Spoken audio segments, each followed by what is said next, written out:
You're listening to the Author Stories Podcast, bringing you the story behind the stories and the storytellers.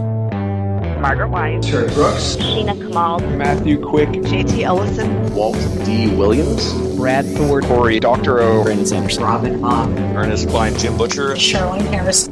Visit hankgarner.com for archives of all the shows. Today's guest is Lee Matalona. Do you have a favorite writer whose books are auto-buys for you? Wouldn't you love for readers to have you on their auto-buy list, then recommend your books to their friends and on social media? The good news is there are subtle things you can do, things that are nearly invisible to the reader that will make your stories unputdownable. The Beyond 10 Days course from Victory Editing can help you get the most from your stories and help you build that relationship with readers through your writing. This course is full of awesome, and best of all, you don't have to fly across the country or put on pants. In this course, we'll focus on avoiding info dumps, dialogue mechanics, show versus tell in dialogue, carrying show versus tell forward to your narrative, deepening your point of view and strengthening your protagonist's voice, overwriting and how to avoid it. 10 hours of video content with text and audio downloads. Shine that diamond. Join me at the Beyond 10 Days course. Go to hankgarner.com and click the banner to sign up today. Authors, I have a fantastic new service to tell you about. It's called PubSite. PubSite is a service to help you build your very own website, your home on the web, where you can promote your work and give your fans a place to connect with you. PubSite is a website platform that allows every author, regardless of budget, to have a great-looking professional website developed by the book marketing professionals at FSB Associates. PubSite is the new, easy-to-use DIY website builder developed specifically for books and authors. Whether you're an author of one book or 20, or a small publisher, PubSite allows you to build, design, and most importantly, update your website pain-free. No need to be dependent on a designer or webmaster to make a small but costly change to your website. Save the money and do it yourself. PubSite is the best platform for authors because it's a book-centric platform. PubSite was built just for authors and small publishers. Every design, feature, and layout is book-centric. They have customized designs for you to use. It's easy to build. No coding or HTML is necessary to create a stunning, professional-looking website with all the features you want. Get a custom domain name, yourname.com. It's simple to update. You can add all of your books, add a blog and a book tour, sell from any retailer, manage your email list and social media, and even do e-commerce. Build your website with a 14-day free trial, then pay just $19.99 per month, which includes hosting. And we offer packages starting at $499 to set up the website for you. Pub-site.com, the place to help authors find their home on the web.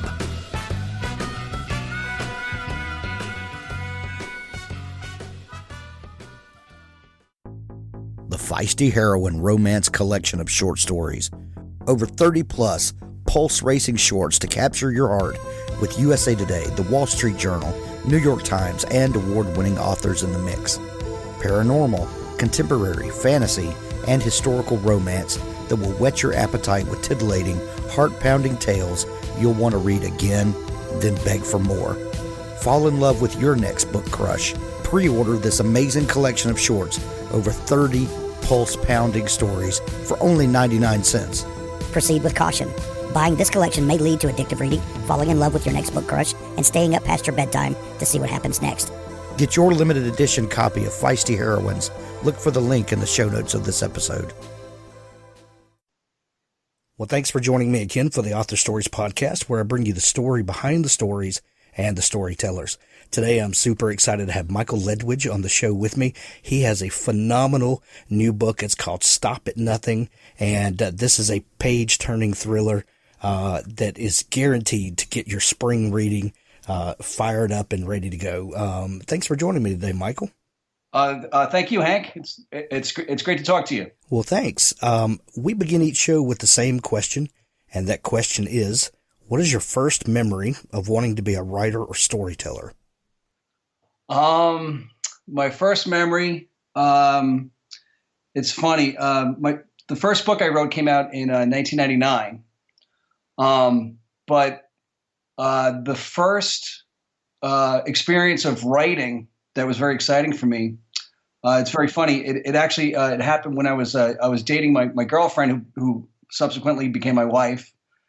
And what I used to do was when she would go to cash her paycheck when we were in college, we'd go to this bank, and while she went up to the teller, I would write hold up notes, just like for fun, and I just to make her laugh. Yeah, and I would say to her, I said, I'd say, honey, the next time you go up, just hand this to the teller, and it would say things like, oh, hello, I know I just seem like a pretty little college girl, but my knapsack is actually filled with dynamite, and if you could just please clear out the cash drawer, I'd really appreciate it. And then, of course, we were just joking, but it was to make her laugh, which it did. So that really, I think, was the beginning of my crime writing career. Well, they say that the only kind of crime writing that pays is ransom notes, but I've never believed that. I never believed that. That's so funny. That's so funny. You said that your first book was published in 99? In 1999, yeah. It was called the Narrowback, and it was a crime. It was a heist thriller, and it came out from Atlantic Monthly Press, and it was a lot of fun. I wrote it when I was 26, but 1999 I was 29. It took a couple of years for it to come out, and it was very exciting. Because my editor was a very famous editor. He still is. This guy Morgan Entrican. Yeah, have you heard of him? Yeah, and yeah, he was famous for bringing out young writers like Bret Easton Ellis, and who's the other guy who wrote Less Than Zero. He was good friends with him. I forget, but it was just very fun to meet him. He was this very kind of slick New York guy, and I met all these kind of cool New York people, and it was a lot of fun. It was a while ago, though. 1999 is a couple of years ago. Yeah, I still think of it as like 2 years ago, and it's a little longer than that. A little longer than that. Yeah. Right? What were you doing? For a day job while you pursued that? Yeah, at the time I was working as a doorman on Park Avenue in Manhattan. That's got to be an interesting job for someone who's a storyteller to kind of observe the inner workings of people's lives and then pretend that you don't see them. It was a very interesting job. I actually started working as a doorman when I was in high school because my mother worked for a famous real estate company in Manhattan. And she would get me, and I have an older brother, she'd get us jobs filling in for the doormen who were going on vacation. So I worked at a whole bunch of different fancy apartment buildings in Manhattan. And so it was a lot of fun. And it was, very interesting, especially on Park Avenue, a lot of wealthy people. I remember one guy in particular, very wealthy, the South African guy. He came in and he was there for a couple of years, and he was kind of a real estate guy. And then one day he actually fled the country because he'd stolen $100 million from all these banks. Yeah, so it's like cool stuff like that, would pop up. But it was a lot of fun.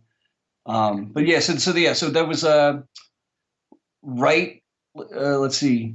Yeah, I wrote my first novel when I was still working there, and then when my first novel came out, that's when I quit being a doorman, which was great. The first book being a heist thriller, I've never met anyone that didn't love a good heist thriller, and I think it kind of goes against our better judgment almost. That this is a lot of times we're rooting for someone to get away with something that they shouldn't get away with, but there's always some some gray morality in there. What is it about heist thrillers that you think we love so much? I guess it's the whole idea of, especially at the time, it was funny. I used to say to people that, either I was going to write a heist thriller or pull off a heist. because we had I the was ransom getting notes down sick of my job, right. and as a joke, but and I get, you know what it is. I think it's very exciting. I think with all thrillers, I think that the whole idea of being thrust into a very dangerous situation, and I can't think of a more kind of stressful situation that if you were involved in a crime and you think the cops are coming after you right now, and what are you going to do, and you have a bag full of money, and just that stress. I think I think that's the fun of the reader, kind of just going with the character and being in this kind of crazy sort of tense filled scenario. Right. Being in New York and with a book out in '99. That's just 2 years before, the events of 9/11 happened. Were you in New York when that happened? Yes, I was actually right after I was a doorman. I actually got a job working as a telephone cable technician, also working in Manhattan. We worked in the manholes. I worked for Verizon, and I was actually I wasn't at work when the planes hit, but because the New York City was actually shut down for a couple of days. The subways were shut down and everything. But I worked on 34th Street, and the World Trade Center was at the southern part of Manhattan. And so we were actually transferred our garage. And I actually worked down there the day that George Bush gave the speech. Was a day that I first started. So I worked down there for not too long. I was there for like a week or so, but it was really it was so crazy. The whole thing because they shut down. It was like something out of a zombie movie. They closed down Southern Manhattan. They put steel chain link fencing across I believe 14th Street or Canal Street. So it was really it was bizarre. It was very much like a war zone because they evacuated it. And so when you were walking around, there was nobody around except for the people for the first, what do they call them? We weren't really first responders because we were there to secure all, because there was a phone building right next to the Twin Towers that fell down. So we were there to secure the phone building.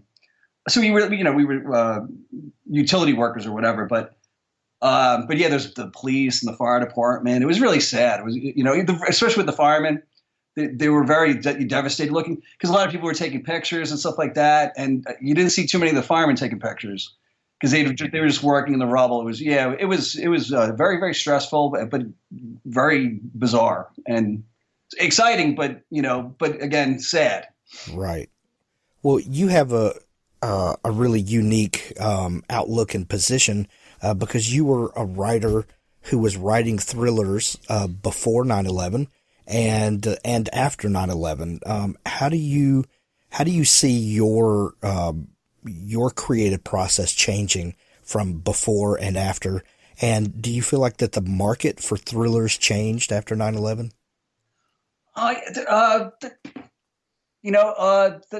That's actually interesting. Let's see, because the first couple of stories that I wrote were more sort of crime stuff. Whereas, and then, because I wrote three sort of crime thrillers, The Narrowback, which was like a heist book. I wrote a thriller called Bad Connection, which was about a telephone guy who listens in on Wall Street guys to do insider trading. He starts tapping into the phone lines that he works on, and that book came out. That actually came out in 2001, and then I wrote in 2003. I wrote a thriller about a cop who gets railroaded.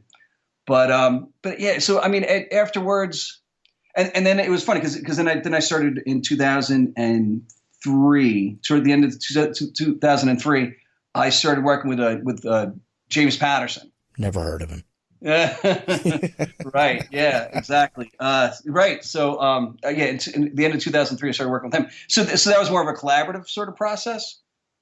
So, so I was really working with him. So it became more of a, working with, so it's hard to say that my own personal sort of vision I was blended with gyms at the time, so I can't really say like how it changed for me, only until now, because actually this book coming out is it's my fourth solo novel, and the third one came out in 2002. So it's just crazy. That was like the Y2K era. So me kind of transitioning back into the solo thing has been a complete different sort of. Yeah, I bet. Well, let's talk about that collaboration, because I think we have to touch on it for just a minute. Yeah, sure. To work with someone like James Patterson, I think he still holds the record for the highest selling author right now. You guys wrote the very popular Michael Bennett series. Right. You wrote a book called Zoo that then became a CBS TV series for 3 seasons or so, I think. That's right. Yep. How did you get connected with James? We both attended the same college, Manhattan College, and he was an active alumnus. And when I wrote my first novel, I went back to an old professor, and I told him I was looking to try to get published. And back then, I'm sure that as now, it's a little bit different now, but back then you had, they said you had to definitely secure an agent first. So they said, there's this guy, James Patterson. At the time, I think he'd only written like 2 #1 bestsellers or something. This is like back in '96. And so they said, you know what you should do? He's an active alumnus, and he's part of, why don't you cold call him? And just say that, that you're a young writer and you're looking for some guidance, and that you're a Manhattan College alumnus, and see if, he might help you. Who knows? So, which is really funny but they said that, one thing about it is that he's also the CEO of J. Walter Thompson, which is the biggest advertising company in the world. So I said, that's not too intimidating. He's this #1 bestselling writer. And also, by the way, he's the CEO of the biggest advertising company in the world. I said, okay, I'll call him. So, which I eventually did. It was very nerve-wracking, but I managed to kind of stutter out to his secretary what I was looking for. And he was really cool. He said, listen, if you want to show me some of your work, I'll take a look at it. So I sent him a couple of chapters. And it was funny because he actually, because I at the time, like I said before, I was working on Park Avenue as a doorman, and he was working on Lexington Avenue as the head of J. Walter Thompson, as someone on the other side of the door. Yeah, as somebody. He should have been. He could have been living in the building where I was where I was a doorman.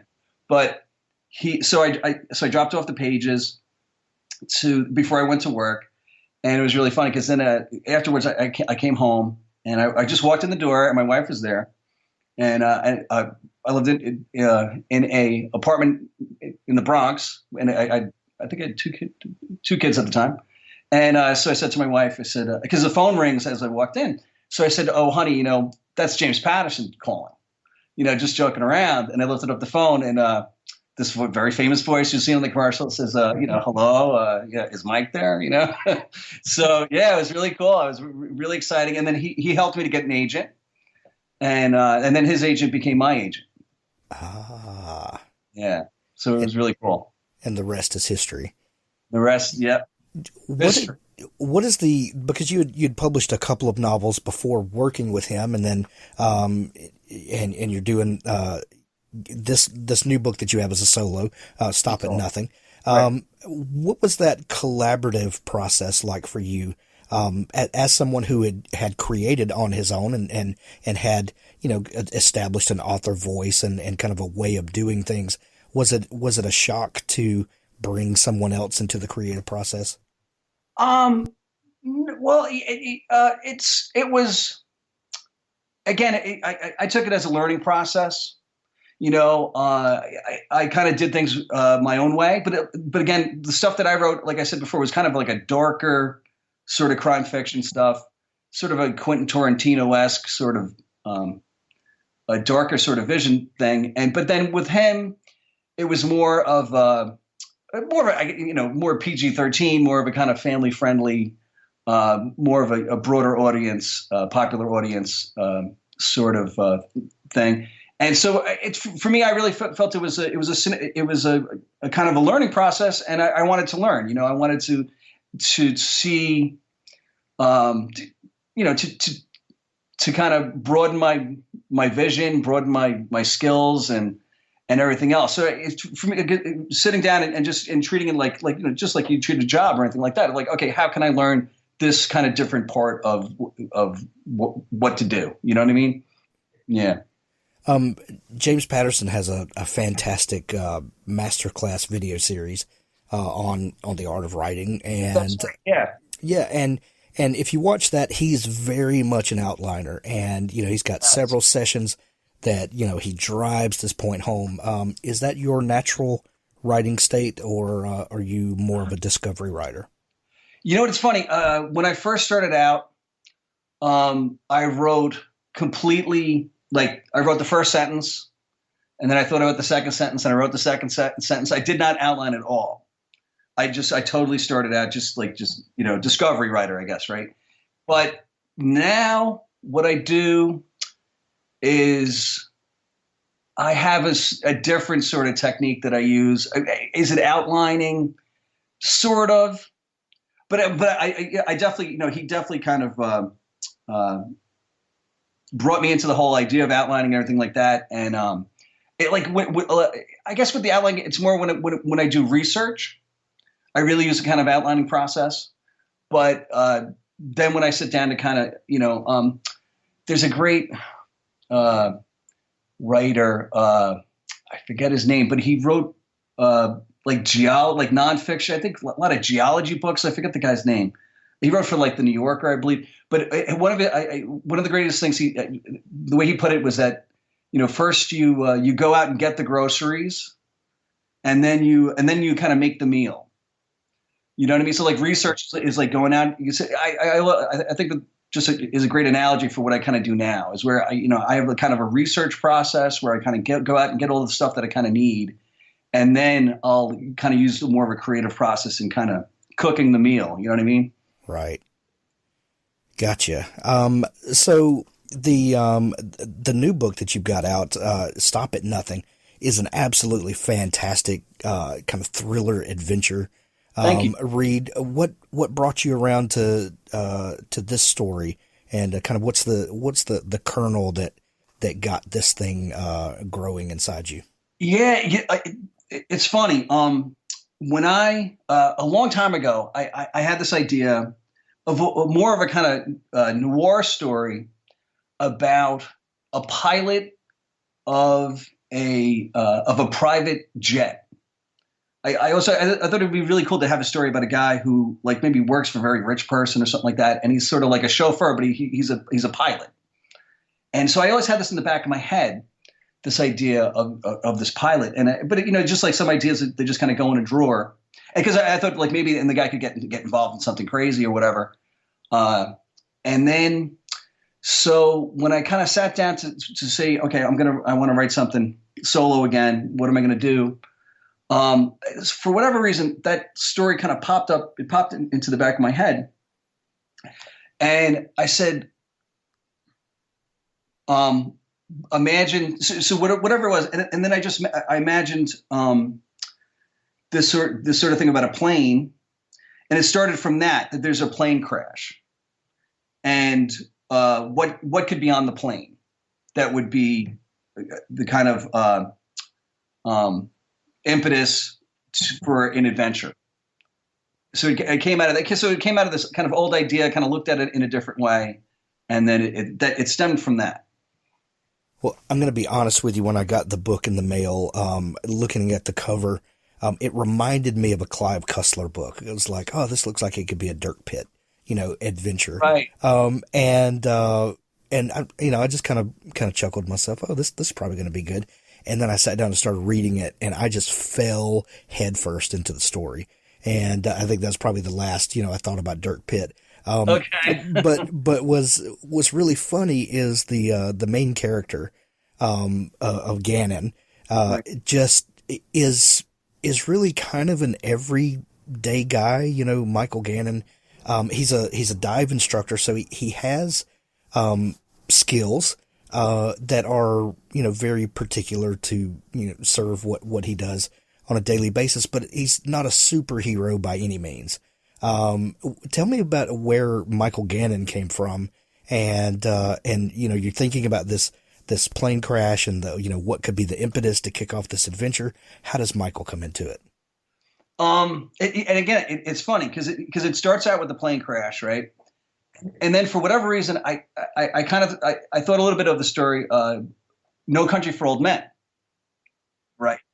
So I was thinking about that. I said, okay, maybe there's money on this plane or something like that. And I was thinking No Country for Old Men.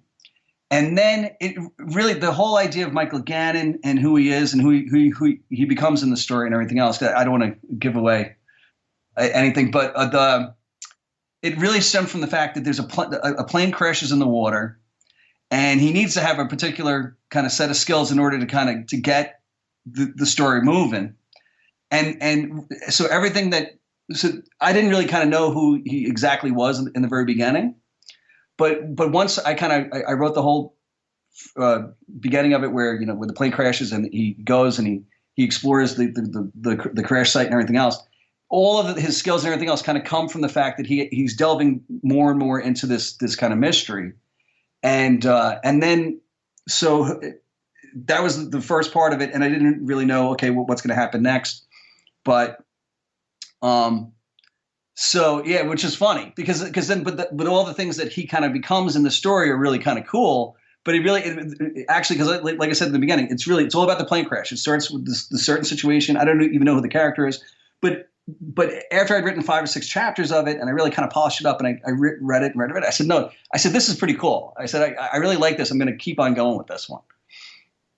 That's it's really interesting to have a character and at the end of the book to look back at the character arc and the growth of this character.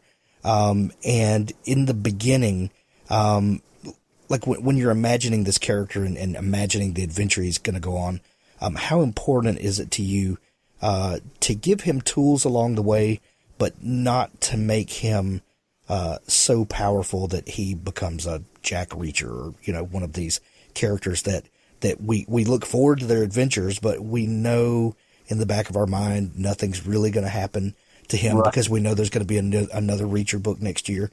Right. Yeah. And I didn't feel that way about Gannon. I felt like he was on, and again, try not to give away too much we're kind of talking all around the story. But there's real danger for him and the stakes are really high. How do you balance that, keeping the reader engaged and on the edge of their seat, while also growing this character? Yeah, it's getting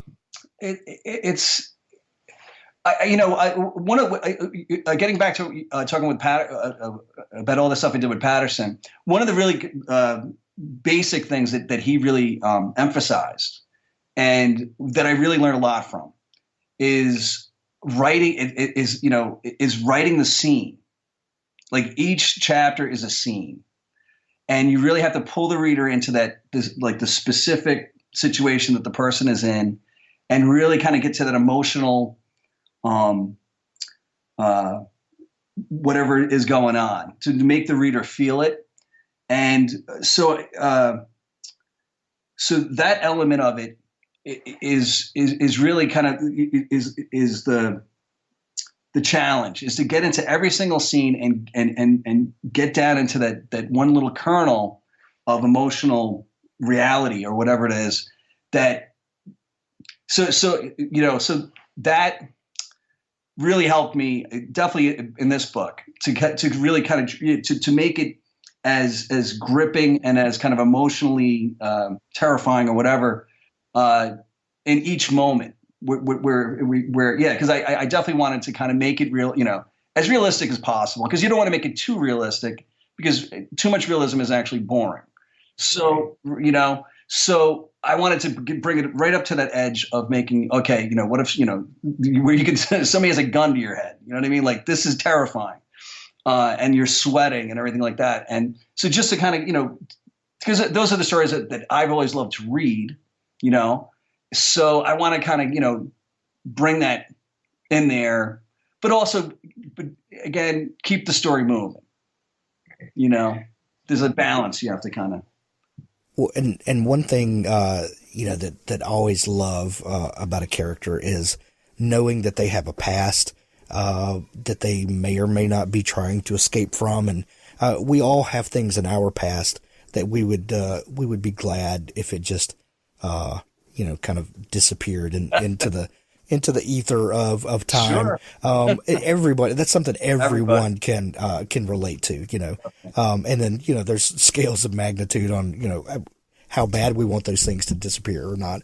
And that also makes for a great, protagonist when not only is there, an immediate threat, but there's sort of an existential threat in the background of, the life I'm trying to build, and I'm trying to create the future that I want is in trouble. And can you talk a little bit about that and building a believable character that has foibles and has things that they're not proud of, or that they want to, they're trying to make a better future than their past was.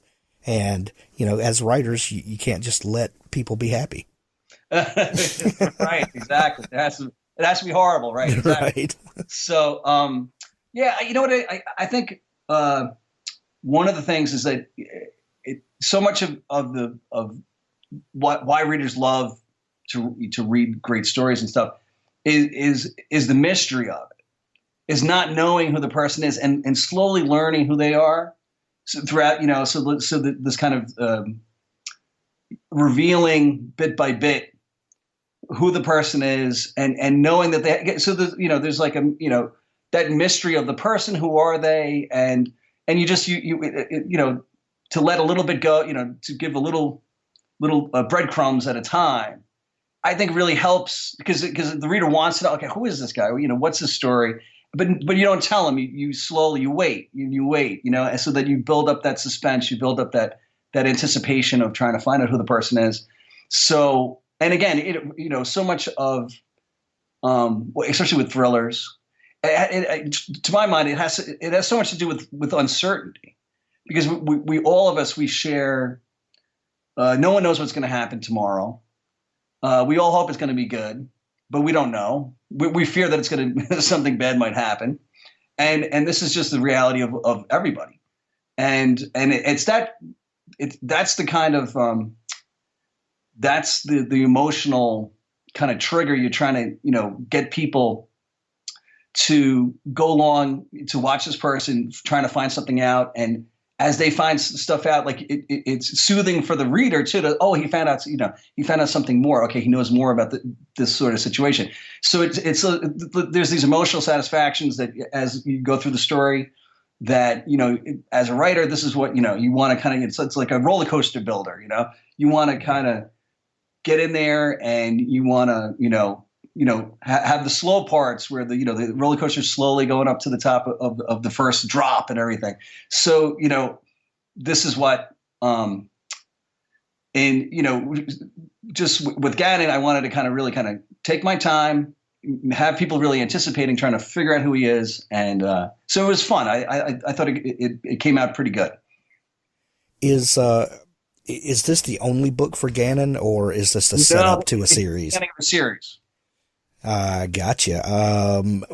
Can you talk a little bit about the setting the stage for a series and how you approach that, and even going back to what we mentioned earlier about when you do have an ongoing series, how do you make sure the tension stays ramped up so that we care about this character and we actually fear for his well-being? Right. It's difficult to do. It is. I think that is really the challenge to continue with the series. Yeah.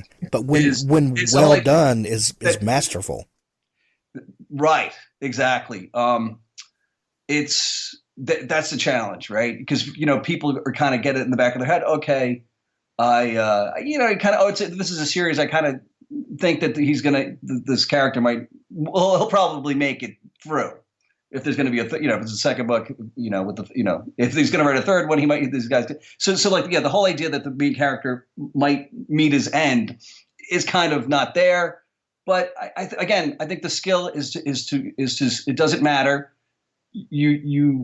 the situation where you bring the character in and more kind of perilous things happen. And I think at some point people go like, okay, how's he going to get him out of this? Like this seems to, you know what I mean? In great stories, I'll give you an example. I don't know if you've ever read the story, To the White Sea by James Dickey. Have you read this? There's one escape scene. His situation is so terrifying. He gets shot down in Tokyo during World War II from his plane, and he's trying to survive the most incredibly hostile environment. And yet he keeps getting out of each situation in a plausible way. So I think that's the kind of that's what I'm shooting for, and try to make it as good as plausible as possible, but that you can kind of, you say the character could squeak through, Right. Well, and I think you also learned that there are sometimes worse things you can do to a character than kill them. Certainly. That's true. Yeah. So this is book one, Stop at Nothing. When will the follow-up be out? The follow-up is going to probably be out, I guess, a year from now, March. I just finished it. So yeah, I'm not sure about the title or anything else like that, but I'm pretty sure spring of next year. Gotcha. Gannon too. I absolutely love this book, Stop at Nothing. There's links to it in the show notes of this episode. It's out now. When you're hearing this, it's out. You can get it in Kindle edition, hardcover, or audiobook, however you like to consume books, and you will not be disappointed in this book. Michael, if people are just learning about you and want to dig into all the great stuff that you do, is there a place they can connect with you online?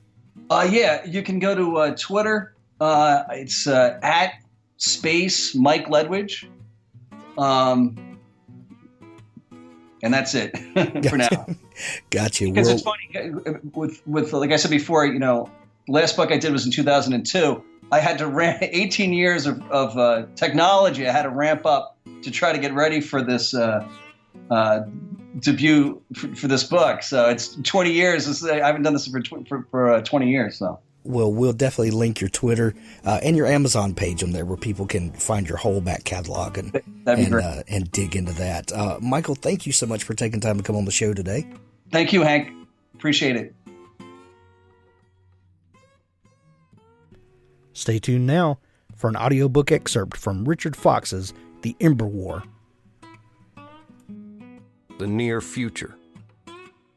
Humanity's only hope of survival entered the solar system at nearly the speed of light. The probe slowed as the sun's heliosphere disrupted the graviton wave it rode in on from the abyss of deep space. Awakened by the sudden deceleration, the probe absorbed the electromagnetic spectrum utilized by its target species and assessed the technological sophistication of the sole sentient species on Earth.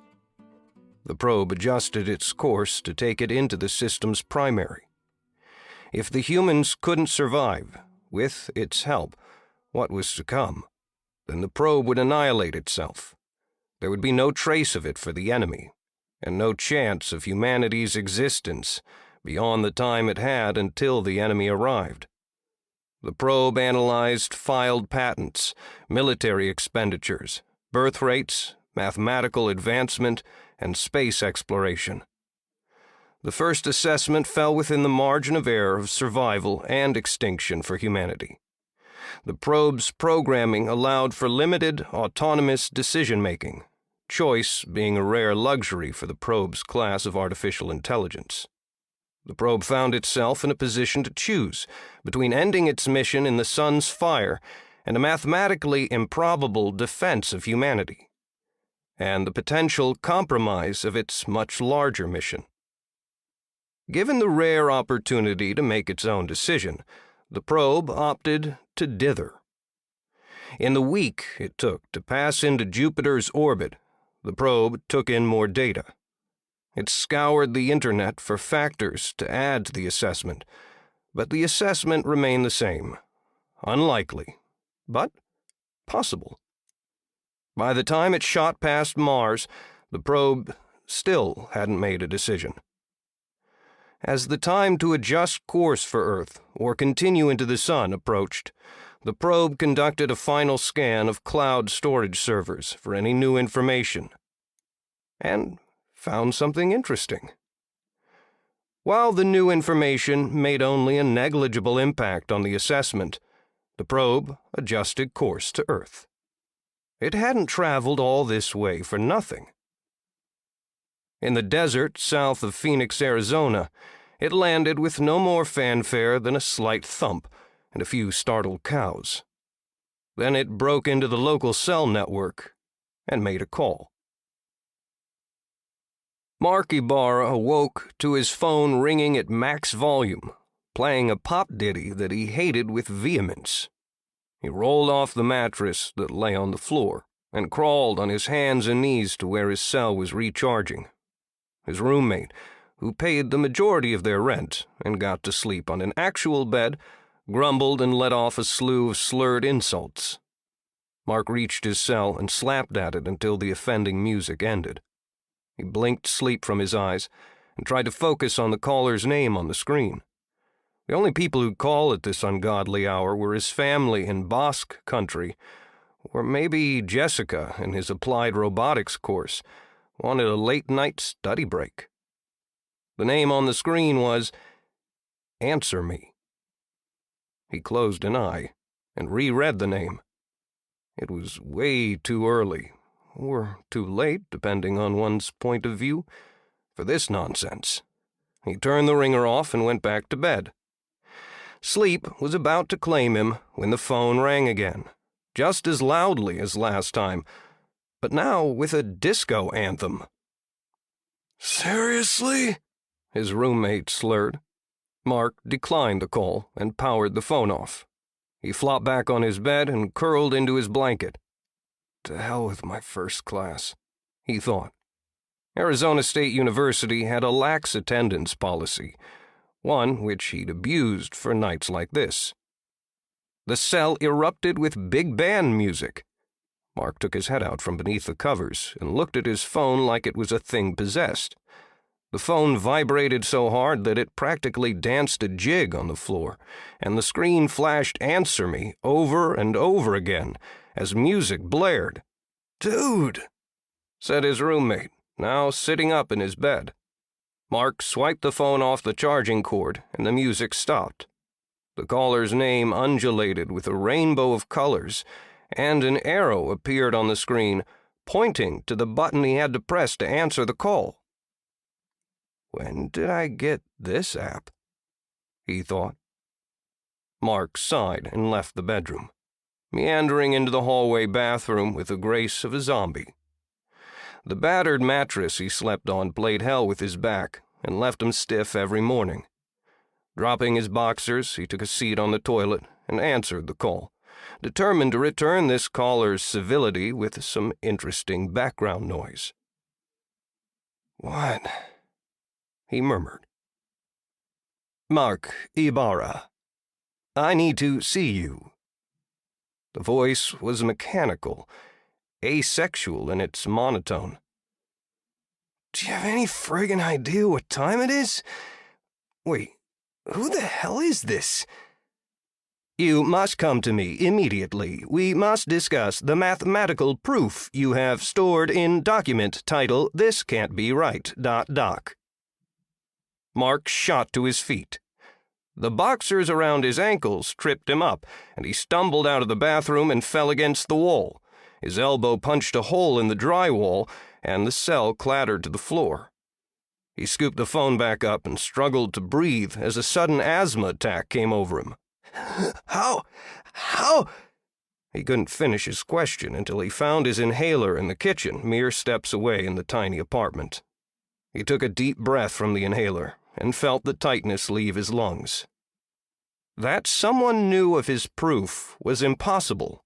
He'd finished it earlier that night and had encrypted it several times before loading it into a cloud file that shouldn't have been linked to him in any way. "How do you know about that?" he asked. "You must come to me immediately. There is little time. Look at your screen," the robotic voice said. His screen changed to a map program, displaying a pin in an open field just off the highway, connecting Phoenix to the suburb of Maricopa. "Come. Now." Mark grabbed his keys. An hour later, his jeans ripped from scaling a barbed wire fence, Mark was surrounded by desert scrub. The blue of the morning rose behind him, where his beat-up Honda waited on the side of the highway. With his cell to his ear, Mark stopped and looked around before deciding how to continue. Spiked ocotillo plants looked a lot like benign mesquite trees in the darkness. A Native American casino in the distance served as his North Star, helping him keep his bearings. "You're not out here, are you? I'm being punked, aren't I?" he asked the mysterious caller. "You are 9.26 meters to my east-southeast. Punk, decayed wood, used as tinder. Are you on fire?" the caller said. Mark rolled his eyes. This wasn't the first time the caller had used the non-standard meanings of words during what passed as conversation between the two. Mark had tried to get the caller to explain how he knew about his theorem and why they had to meet in the middle of the desert. The caller had refused to say anything. He would only reiterate that Mark had to come quickly to see him, chiding him every time Mark deviated from the provided driving directions. "If you're so close, why can't I see you?" he asked. He took a few steps in what he thought was a northwesterly direction and squished into a cow patty,